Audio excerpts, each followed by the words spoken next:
باپ اور بیٹے اور روح القدس کے نام میں آمین۔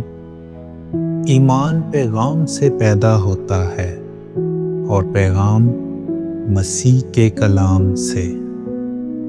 ہمارے لیے آج کی تلاوت مقدس پولس رسول کا رومیوں کے نام خط، اس کا 10واں باب اور اس کی 9ویں آیت سے لے کر 18ویں آیت تک۔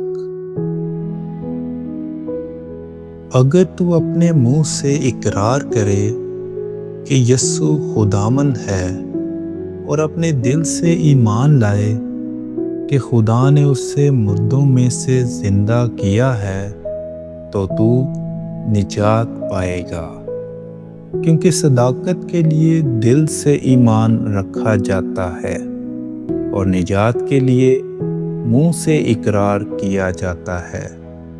چنانچہ نوشتہ یہ کہتا ہے کہ جو کوئی اس پر ایمان لائے گا وہ شرمندہ نہ ہوگا، کیونکہ یہودیوں اور یونانیوں میں کچھ فرق نہیں، اس لیے کہ وہی سب کا ایک ہی خداوند ہے اور ان سب کے واسطے جو اس کا نام لیتے ہیں فیض مدار ہے، کیونکہ جو کوئی خداوند کا نام لے گا وہ نجات حاصل کرے گا۔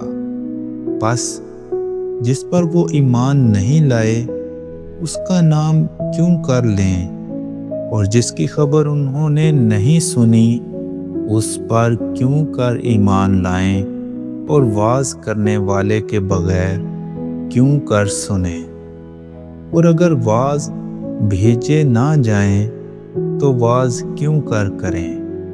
چنانچہ یہ لکھا ہے کہ کیا ہی خوشنما ہیں ان کے قدم جو اچھی چیزوں کی خوشخبری لاتے ہیں۔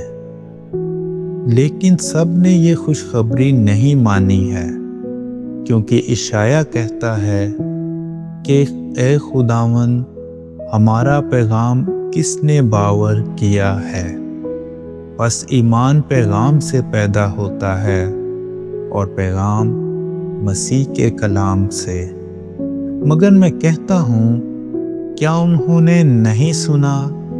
البتہ ان کی آواز تمام روئے زمین پر اور ان کا پیغام دنیا کی انتہا تک پہنچا ہے۔